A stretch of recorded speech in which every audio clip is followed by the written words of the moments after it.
9h03 de retour dans le live sur TV Finance. Bienvenue si vous nous rejoignez. Merci d'être avec nous. On se connecte tout de suite au marché boursier. Et pour les commenter en direct, j'accueille Charles Janus, coach chez Interactive Trading. Bonjour Charles. Bonjour. Bienvenue à vous, merci d'être avec nous pour nous raconter ce début de séance. Alors on l'a vu, hier le CAC avait cédé 0,82% à 6870,10 points.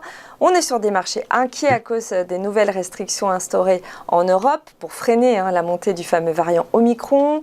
On a aussi des nouveaux tours de vis qui interviennent dans un climat rendu déjà fébrile par la fin des mesures de soutien à l'économie annoncées par les banques centrales.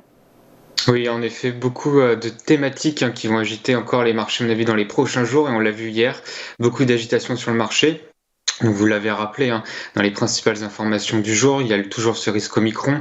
Un risque Omicron d'ailleurs qui a donné Goldman Sachs, qui a revu sa croissance à la baisse pour les États-Unis. La Banque de France aussi, qui revoit sa copie à la baisse pour 2022.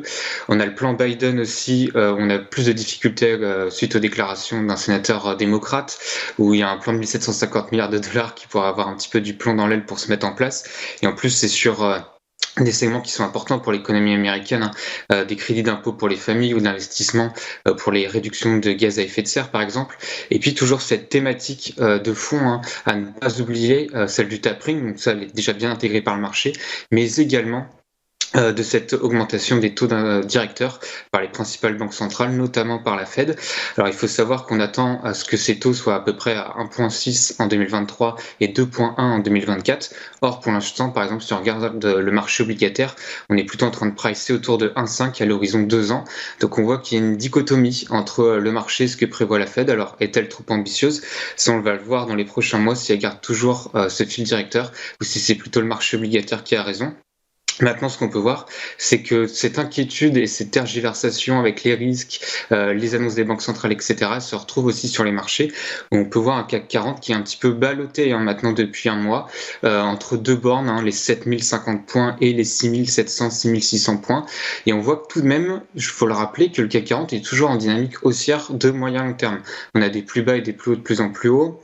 On a des réactions sur des supports, on peut le voir sur le graphique, là il y a une large borne entre 6650 et 6750 et on voit qu'à chaque fois que le marché ouvre sur cette zone-là, on mèche rapidement et tout de suite on a des bougies vertes qui se mettent en place où il y a des réactions acheteuses qui nous relancent vers les précédents sommets. Par contre, dès qu'on arrive au contact de ces sommets, les 7000 points, 7050 points, on a des réactions vendeuses.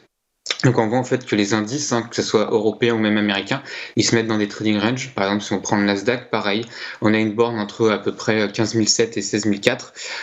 Donc pareil, voilà, tous les indices sont en train de latéraliser. En fait, ils sont juste en train de digérer la hausse qui a eu lieu durant cette année. Et c'est plutôt ça en fait de digérer cette hausse, parce qu'il faut le rappeler, les trading ranges sont des figures de continuation technique. Donc probablement on pourra avoir ensuite des relances d'ici quelques semaines, quelques mois à la hausse. Donc faut pas être inquiet. Pour autant, faut pas être en mode FOMO à très court terme. Il y a par exemple le CAC ce matin, il ouvre plus 1,5% environ.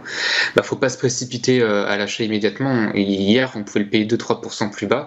Donc faut plutôt attendre ce repli sur 6650, 6750 pour se repositionner dans le sens de la tendance. Un petit mot pour conclure. C'est les périodes de fin d'année. On est dans ce qu'on appelle du window dressing, donc de l'habillage de portefeuille pour les gérants d'actifs.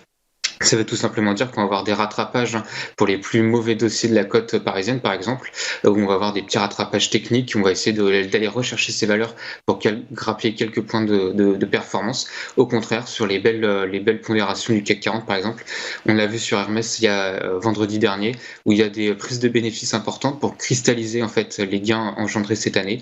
Et puis c'est une période aussi pour tous les auditeurs qui nous écoutent, pour faire aussi un bilan pour eux de cette année 2021 qui était exceptionnelle sur les marchés financiers, et puis c'est de regarder en hebdomadaire, en mensuel ces graphiques, faire un point sur les performances passées même s'ils ne présagent pas du futur, et toujours regarder les thématiques d'investissement qui pourraient être intéressantes pour 2022, notamment du point de vue graphique, en n'oubliant pas en préambule tout ce qu'on a présenté comme les risques actuels et les risques futurs à surveiller sur les marchés.